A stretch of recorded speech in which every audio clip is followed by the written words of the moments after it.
Hey, what's up everyone? Welcome to the AP Chemistry Unit 1 review. So this unit is Atomic Structure and Properties. We're going to go over, the eight subunits, and then at the end of each subunit there will be a practice problem, which you can feel free to pause and try if you want. Alright, let's go to the first one, which is moles and molar mass. So before we talk about moles, let's talk about an element. This is the entry you would see for carbon in a periodic table. The top number is going to represent the atomic number, and the atomic number tells you the number of protons in the atom. The atomic number is the only thing responsible for the identity of the element. So carbon would never have an atomic number of 7, carbon would never have an atomic number of 5. The number of protons will single-handedly tell you the identity of your element. If I told you that you have one proton, then you would immediately know it's a hydrogen atom. Alright, the next bit is the atomic symbol. The atomic symbol is just a way to simplify the element. For carbon, it's C. And then below that, you have the atomic mass. And this number is in atomic mass units, or AMU. Carbon has an atomic mass of 12.01 AMU, and 1 AMU is going to represent about 1.66 times 10 to the 24th grams. Alright, now that we know a little bit about an element, let's talk about moles. A mole is just a number. If you've ever used a dozen, you know that it represents 12. And a mole just represents 6.02 times 10 to the 23rd of something. So 1 mole of carbon would be 6.02 times 10 to the 23rd atoms of carbon. The reason a mole is helpful is because we can look at the atomic mass and we can say that in 1 mole of that element, you're going to have the atomic mass but in grams. So what do I mean? 1 mole of carbon is going to weigh 12.01 grams. And so if you could measure out 12.01 grams of carbon, let's say you took graphite like pencil lead, and you measure it out to be 12.01, you know that there's 1 mole of carbon inside of that compound. And that's really helpful because it helps us relate mass to the number of particles, and that's really helpful throughout all of chemistry. So let's look at another example. Let's look at fluorine. Fluorine has an atomic number of 9, and it has an atomic mass of 19 AMU. So the molar mass of fluorine, or the mass of 1 mole of this element, would be 19 grams. Okay, so you find the molar mass of an element by looking at the atomic mass and then using grams for that instead of AMU. How do you find the molar mass of compounds? For example, if I give you CH4, which is methane, how do you find the molar mass of methane? Well, you add up all the molar masses of the elements. So the molar mass of carbon is 12 grams, and the molar mass of hydrogen is 1 gram, but you have 4 hydrogens, so you need to multiply that by times 4. So the molar mass of CH4 comes out to 16 grams. Let's look at one more. H2O. The molar mass of hydrogen is 1 gram. You have 2 of them, and then you have 1 oxygen atom, which has a molar mass of 16. So the molar mass of water is 18 grams. Alright, let's do one more example problem. How many oxygen atoms are in 120.2 grams of silicon dioxide? If we could find out how many silicon dioxide molecules we have, we can find out how many oxygen atoms we have, because we know that in 1 molecule of silicon dioxide, we have 2 oxygen atoms. So let's find how many molecules of silicon dioxide we have. The first thing that we can do, and this is usually the first step in a lot of chemistry problems, we take the grams of silicon dioxide we have and we convert it to moles. So the conversion factor is that, or the molar mass of silicon dioxide is that 1 mole of silicon dioxide is going to be 12.01 grams of silicon dioxide. So we have 2 moles of silicon dioxide, and we can convert moles to number of particles or molecules using our mole definition. So if we take 2 moles of silicon dioxide, we know that for any 1 mole of anything, we have 6.02 times 10 to the 23rd of that. So 1 mole of silicon dioxide would be 6.02 times 10 to the 23rd silicon dioxide molecules. And by the way, this number is defined as Avogadro's number, and it's also the definition number for moles. So this tells us that we have about 1.20 times 10 to the 24th molecules of silicon dioxide. If you look at the chemical formula of silicon dioxide, which is SiO2, it tells you that for every one molecule of silicon dioxide, you have 2 atoms of oxygen within it. So if you have 1.20 times 10 to the 24th molecules of silicon dioxide, and you multiply this value by 2, you'll get the number of atoms of oxygen. So that comes out to 2.41 times 10 to the 24th oxygen atoms. And that's what your question asks for. So you have 2.41 times 10 to the 24th atoms of oxygen. And that's how you use moles and molar mass to work through problems where you have to relate the mass to the number of particles. All right, let's talk about 1.2 mass spectroscopy of elements. Consider magnesium here. So magnesium has an atomic number of 12, so it has 12 protons, and it has an atomic mass of 24.3 AMU. Let's try to figure out where all this mass is coming from. Let's try to account for all 24.3 AMU. You know that magnesium has 12 protons, and each proton is about 1 AMU, so there's 12 AMU. You also know that in the nucleus, along with the protons, you have 12 neutrons. So you have neutrons that are 1 AMU each. So you have 12 from the protons, 12 from the neutrons. You just need to account for the 0.3. One little note is that the proton has a mass of 1.0073 AMU, and a neutron has a mass of 1.0087 AMU.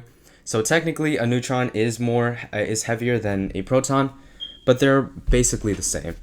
Okay, so that 0.3. You might think that the electrons are accounting for the 0.3, but an electron has a really, really small mass. It's 0.000545 AMU. So the mass isn't coming from the electrons.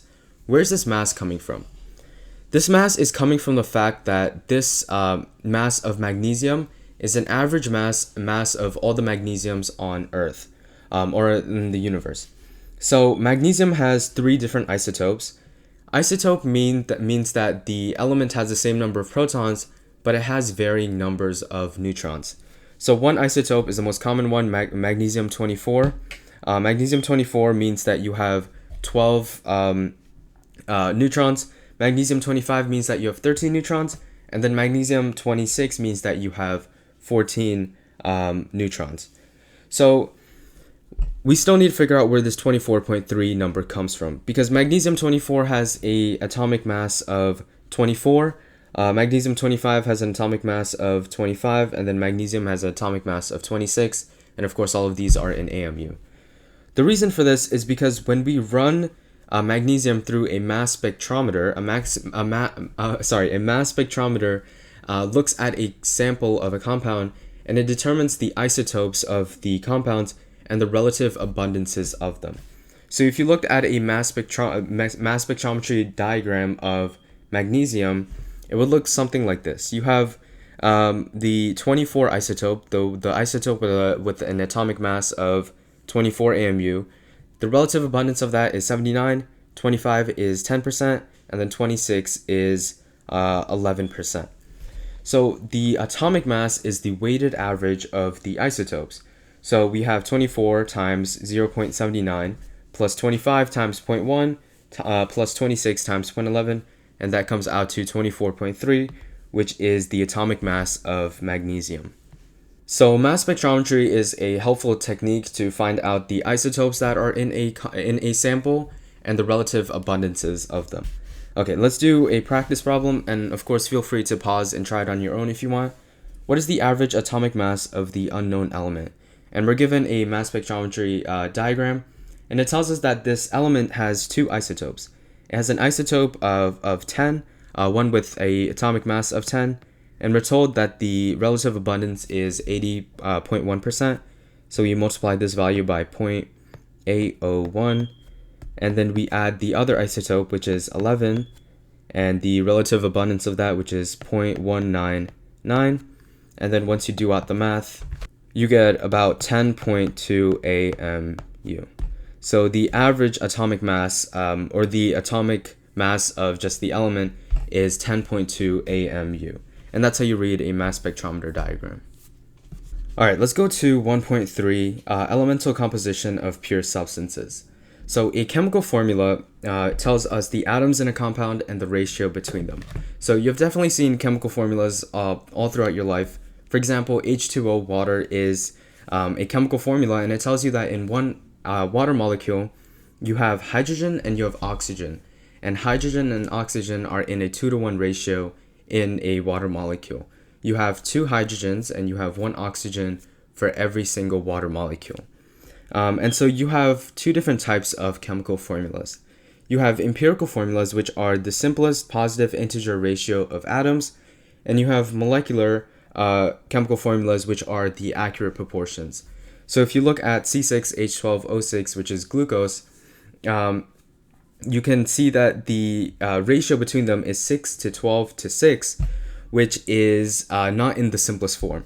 So this would be the molecular form of glucose, but if you took the empirical form, that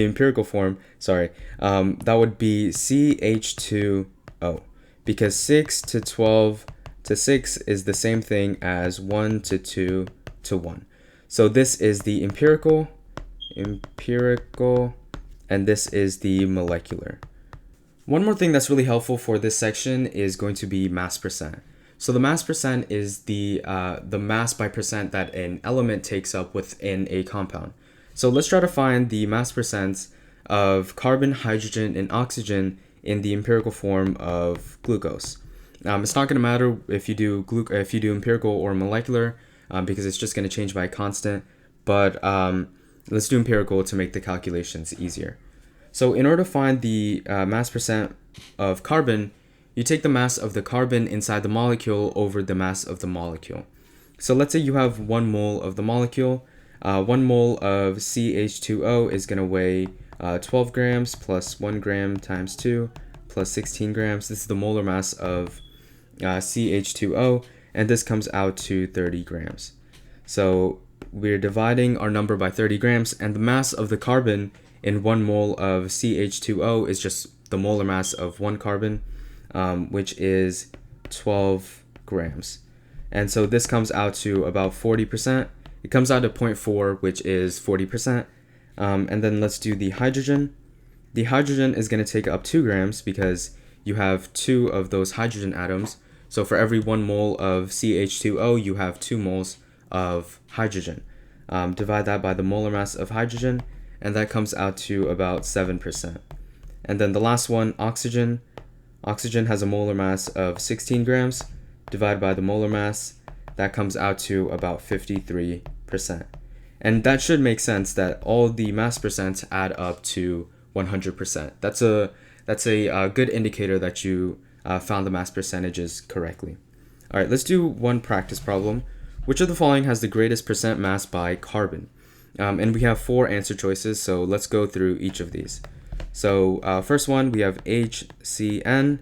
What is the mass of the carbon? Well, there's only 1 carbon atom, so 12 grams over the molar mass of the entire compound. So that's going to be 1 gram plus 12 grams plus 14 grams. So 12 divided by 27, that's going to be about 44% carbon by mass. Let's look at CH4. The mass of the carbon is going to be 12 grams because you have 1 atom over the molar mass of the entire compound, which is going to be 16 grams. So 12 divided by 16 is 75%. Let me do the others in a different color. We have CO2. The carbon is going to be 12 grams over the molar mass, which is 12 grams plus 16 grams times 2. So 12 divided by 44, that's about 27%.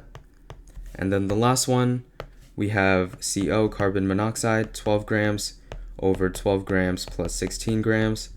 So 12 divided by 28, that's about 43%.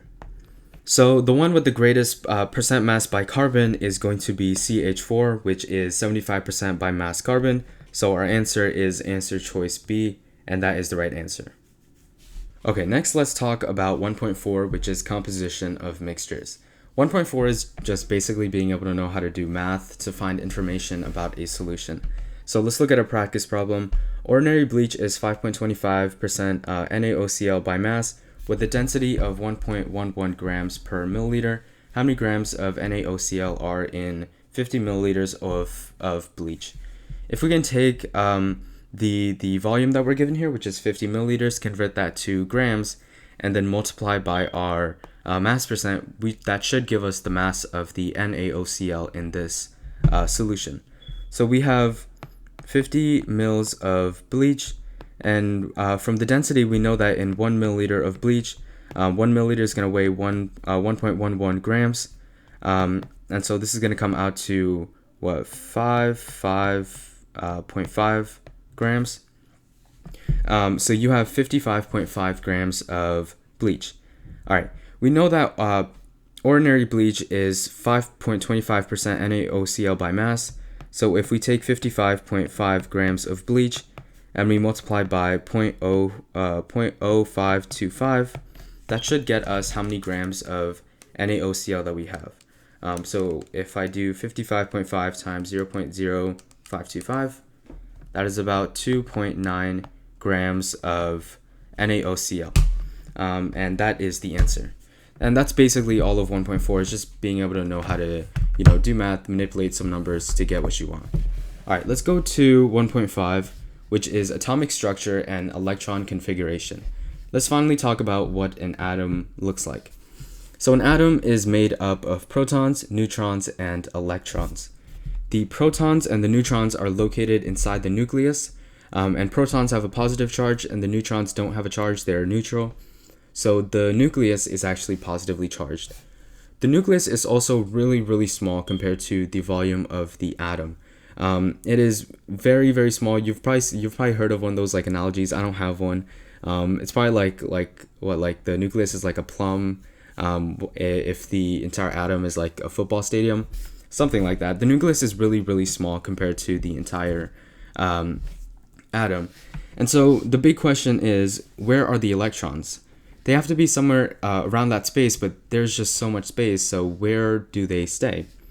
If you try to look up a diagram of an atom on Google, you often come across this model where the electrons are orbiting around the nucleus in these nice circular orbits. But electrons don't really exist in orbits. They exist in orbitals, which is a little different. Orbitals are density maps where you're likely to find an electron 90% of the time. The position of these electrons are governed by quantum mechanics, and so these electrons are in a position 90% of the time, and those positions are what we call orbitals. They're density maps. Orbitals have different shapes based on what subshell they are. So the S subshell has one orbital in it, and it's this circular shape. So within the circular shape, you're likely to find an electron 90% of the time. Each orbital holds a maximum of 2 electrons, and since the S subshell has one orbital, it holds a maximum of 2 electrons. If we look at a P subshell have 3 orbitals. They look like they're each like these like dumbbell shaped looking things. You have one on the x-axis, one on the y-axis, one on the z-axis, and they all superimpose to form the P subshell. It has 3 orbitals and each holds a maximum of 2. So the P subshell holds a maximum of 6 electrons. The D ones are even crazier. They have 5 orbitals and they look like this. Each one holds a maximum of 2, so a maximum of 10 electrons in the D subshell. And then F, even crazier, you have 7 orbitals, so a maximum of 14 electrons.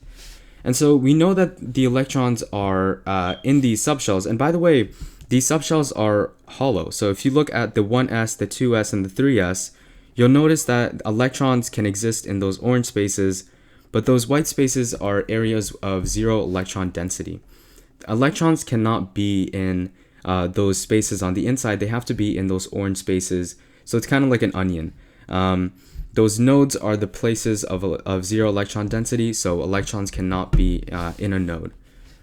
Orbitals of the same energy are considered degenerate. So if you looked at a given p subshell, the three orbitals in the p subshell would all have the same amount of energy. And so how do the electrons fill up the subshells? In what order do electrons fill up orbitals? It's governed by something known as Aufbau's principle. So electrons fill up orbitals in increasing order of orbital energy levels. So it'll start off at the orbital with the lowest energy, and then it'll go to the one with the highest energy. And so this is the order. It'll start off at 1s, and then go to 2s, and then go to 2p. After that, it goes down to 3s, 3p, but then it goes down to 4s, and skipping 3d. It comes back to 3d, goes to 4p, 5s, and then 4d, 5p, 6s, 4f, you get the rest. They go down in this like weird zigzag form, and that's because the orbital energy increases in that order.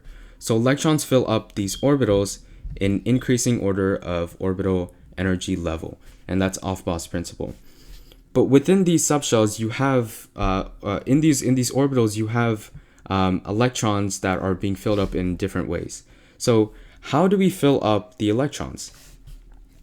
It's governed by something known as Hund's rule. When electrons fill up orbitals of the same energy, they prefer to enter empty orbitals before doubling up. Let's use the diagram on the left to show how Hund's rule applies.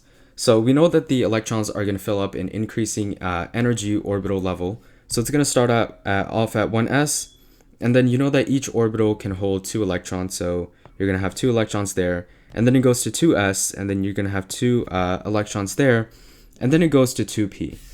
In 2p, for the first time, you have more than one orbital, and each of these orbitals are at the same energy. So how do the electrons fill up these orbitals? Well, an electron goes to the first one, and then the second electron has to decide, do I go to the next orbital, or do I go double up in the first orbital? What it's going to do is that it's going to fill up empty ones before it starts doubling up. So the third one goes to the third one, and then the fourth one goes to double up, and then 5, 6, and then it goes to 3s and does the same thing for every single one here. And then it'll fill up just like that. Now, if you notice, I used this and that to depict the electrons.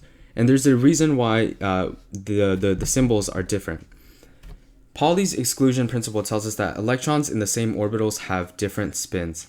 Spin is a property of the electron. Don't worry too much about it. Just know that an electron can have a positive spin or a negative spin, and a positive spin has a positive 1/2 spin, and then the negative one has a negative 1/2 spin. So they're complete opposites. And so electrons in the same orbital have different spins. You can't, in a given orbital, you can't have 2 positively charged ones, and you can't have 2 negatively charged ones. That won't cut it. You need to have 2 different ones so that their spins cancel each other out. And that's Pauli's exclusion principle. Let's do a practice problem. The electron configuration for copper is 1s2, 2s2, 2p6, 3s2, 3p6, 4s1, 3d10. How many inner core electrons does copper contain? So this is the electron configuration for a given element, and you can see that they're in the order of increasing orbital energy. The one exception is this 4s1, 3d10 part. The d orbital here still has orbitals that can be filled up, but it prefers to go to the s orbital for different reasons, the 4s orbital.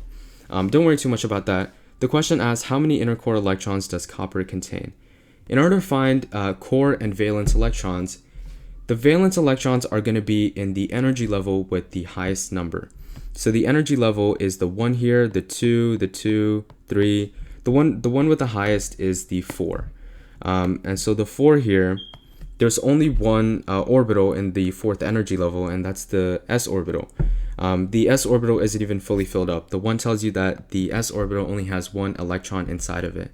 So the number of valence electrons that we have, valence electrons, is 1. And so everything that's not a valence electron is an inner core electron. So 1s2, 2s2, 2p6, 3s2, 3p6, 3d10. So that's 2 plus 2, 4 plus 6, that's 10, plus 2, that's 12, plus 6, that's 18, plus 10 is 28. So you have 28 inner core electrons in copper. And that's the answer. That's atomic structure and electron configuration.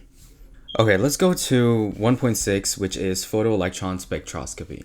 Photoelectron spectroscopy is a technique to find out the relative energies of electrons within an atom or like a molecule. So in this case, you have a diagram here. And in this diagram, you have a bunch of these peaks. You have 5 different peaks, and these represent different relative energies of the electrons. Now, the ones with the greatest energy are all the way the ones on the left, and the one with the least energies are all the ones on the right. Now, if you notice, these peaks follow your electron configuration perfectly. You have a peak here that represents the 1s orbital, a peak here that represents the 2s, and then the next one that gets filled up is 2p.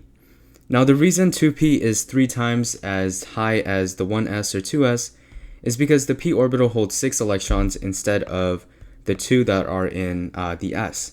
And so after 2p6, you go to 3s2, and then you have 3p, and this p is only going to be half full, and you can tell that because of the peak. The peak is 3 halves as high as the one for the s orbitals, so there's 3 electrons in that orbital. So photoelectron spectroscopy proves the existence of, or the validity of your electron configurations and the order in which those orbitals get filled up. Now, although the 1s2 and the 2s2 have the least energy in the orbital itself, why do they face the most attraction towards the center? That's what those numbers on the bottom on the x-axis mean.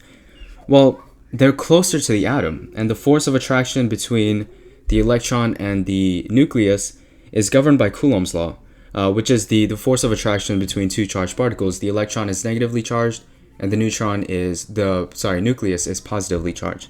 So Coulomb's law tells us that the force of attraction is equal to K, which is some constant, times Q1 times Q2, which are the charges of the 2 particles, over radius squared, or the distance between them squared. So the 1s2 and the 2s2 are really, really close to the nucleus, and for that reason, they face the most attraction.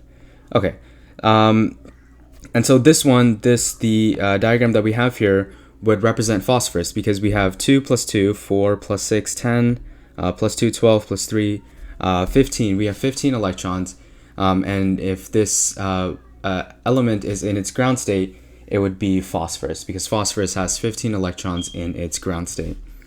Let's do an example. The complete photoelectron spectrum of an element in its ground state is represented below. Based on the spectrum, write the ground state electron configuration of the element, and also identify the element. Okay, let's start with the electron configuration by following Aufbau's principle. So the binding energy goes down as you go to the right. So that means this is going to be the 1s2, this is the 2s2, this is the 2p6, 3s2, 3p6, and then this is the 4s2. And so the complete ground state electron configuration would be 1s2, 2s2, 2p6, 3s2, 3p6, 4s2. That's 1. And then let's do 2. Identify the element. So how many electrons are here? We have 2 plus 2, 4 plus 6, 10, plus 2, 12, plus 6, 18, plus 2, 20. So this would represent calcium. We're told that it's in its ground state, so that means the charge is 0. So you need just as many protons as you do electrons. So this must have 20 protons, which means it is calcium. And that is the answer. Okay, let's go to periodic trends, 1.7. This is the periodic table of elements. It's a way of organizing the elements. There are 3 different types of elements. We have metals, nonmetals, and metalloids. The elements that you see with the dark red, like the boron and the silicon and the germanium, arsenic, those are the metalloids. To the left of the metalloid line, you have your metals, except for hydrogen. Hydrogen is the one exception, but everything to the left of the metalloid line is a metal. So all this is metals. Hydrogen is a nonmetal, and everything to the right would be a nonmetal. All right, and that's how it's split up. The periodic table of elements also has periods and groups. A period is left to right, So hydrogen and helium would be in the same period. And then groups is down. So hydrogen, lithium, sodium, these would all be in the same group. There are trends that we can identify using the periodic table as we go across a period and down a group. We're going to go through 4 periodic trends, and the first one is atomic radius, which represents the radius of the atom. The easy part is going down a period, down a group. As you go down a group, you get more and more energy levels. Your electrons get further and further out, meaning as you go down a period, your atomic radius increases. So your radius increases. But what about left to right? Well, as you go left to right, what happens is that the nucleus gets more protons, but the nucleus is really, really small compared to the volume of the entire atom. And what happens is that as you increase the number of protons, the electrons get pulled closer and closer to the nucleus. So what happens is as you go left to right, your atomic radius goes down. And that's because the protons are able to attract those electrons closer and closer in towards itself. So atomic radius, left to right radius decreases, top to bottom radius increases. The next one is going to be ionization energy. It's the amount of energy required to remove an electron from the atom. The easy part is going down a group. As you go down a group, the electrons get further and further away from the nucleus, which means that there is less attraction between the electron and the nucleus itself. Not only is the radius bigger, what happens is that as you go down a period, you have more and more inner electrons, and those inner electrons kind of block out to some extent the attraction between the outer electrons and the nucleus. So you get that electron shielding effect, and they're further away. So as you go down a group, your ionization energy decreases. It takes less and less energy to pull that electron from the atom. However, as you go left to right, what happens is that the electrons get closer and closer to the nucleus, meaning they face more attraction. If they face more attraction, then it's going to take more energy to remove them from the electron. So as you go left to right, your ionization energy increases. And then as you go down a group, your ionization energy decreases. So left to right, ionization energy increases. Top to bottom, ionization energy decreases. The next one is electron affinity. This is how badly an atom wants an electron. Now, how badly an atom wants an electron, you can think of it in terms of its electron configuration. If an atom is really close to being able to complete its shell, it's going to want to attract electrons really badly. You can think of fluorine. Fluorine is really, really close to being able to fill up that 2p orbital. And because of that, it has a high electron affinity. So as you go from left to right, your electron affinity goes up because you get closer and closer to being able to fill up your orbitals. So left to right, your electron affinity increases. How about top to bottom? Well, as you go from top to bottom, you have more and more electrons, and you have more and more shielding that's happening. So your electron affinity goes down. The nucleus can't really pull for more electrons very greatly.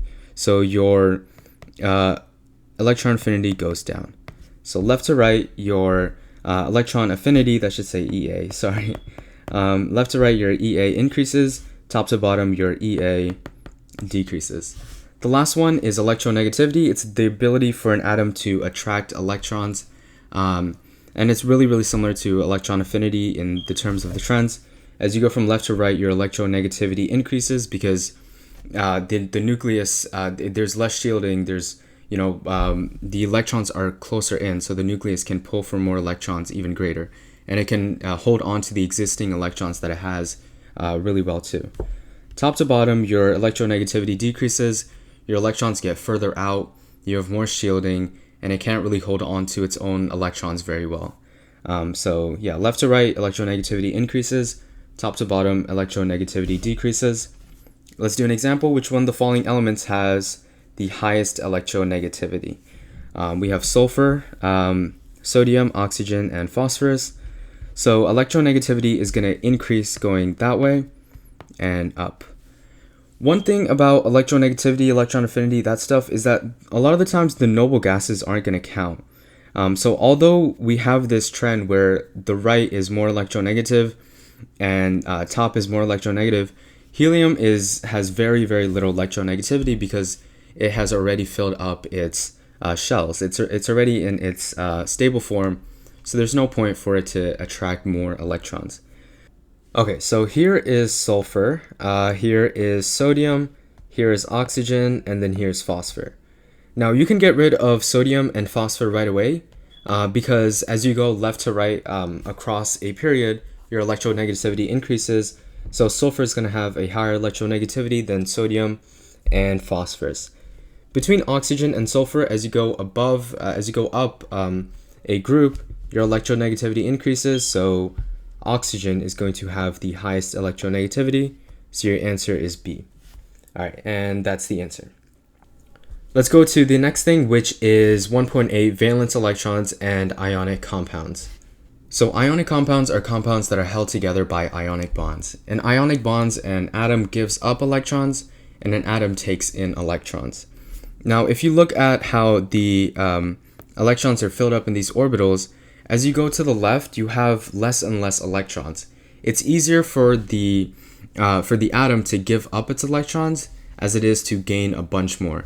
So if you look at hydrogen, if hydrogen just gets rid of one of its electrons, then it can be in a stable form. Same with lithium. If lithium can give up one, then it'll be stable. And so it's much more likely for the ones on the left to give up an electron. When an atom gives up an electron, it takes on a positive charge, because when you give away an electron, you're giving away a negative charge, which means you're left with a positive charge. So if you know something is ionically bonded, you can figure out which atom is giving off electrons and which atom is taking in electrons. The ones all the way to the left are going to be giving up electrons, so they're going to adopt positive charges. The ones on the group ones here are going to adopt positive 1 charges. The ones on the 2 group are going to adopt +2 charges. And the ones on the far side, these guys are really, really close to being able to fill up their shells. So it's a lot easier for them to take in an electron than it is to get rid of a bunch of their valence electrons. So they take in electrons, meaning they take in a negative charge, so they're left with negative charges. Ionic compounds are always formed of a metal and a non-metal, and their charges can be predicted using their ionic charges. And this diagram isn't as good as this diagram. This diagram tells you all your trends for ionic charge, so you can see how they work here. The ones in the center, they're all blank because it's harder to know whether or not they're going to give up their electrons or lose or take in more electrons, and they can do varying things. So it's hard to predict their behavior. But the ones that we have on here are going to stay like this. So let's do an example. An ionic compound is formed from an atom with 1 valence electron. Which of the following is a possible compound formula if X represents the atom with 1 valence electron? We know that X is formed, X has 1 valence electron. And if X has 1 valence electron, it's really easy for it to just get rid of its electron and take on a positive charge. So since it has 1 valence electron, it gives away 1 valence electron. X is going to have a charge of 1 plus. So which one of these compounds has a charge of 0? Because remember, all your ionic compounds must all add up to give you a charge of 0. Aluminum has a charge of +3, and X has a charge of 1 plus. So this compound has a charge of +6. You can't have that. You need 0. B, N2X5, nitrogen has a charge of -3. So that comes out to -6 plus 5, which is -1. Can't have that. And then XCl3, chlorine has a charge of -1. So that's -3 plus 1, which is -2. Can't have that. And then Xi, iodine, has a charge of -1. So +1 minus 1 is 0. And so this one is a possible ionic compound. And that's it. That was all of Unit 1. I hope you were able to learn something. I hope this was helpful, and I hope to see you later. Thank you so much for watching.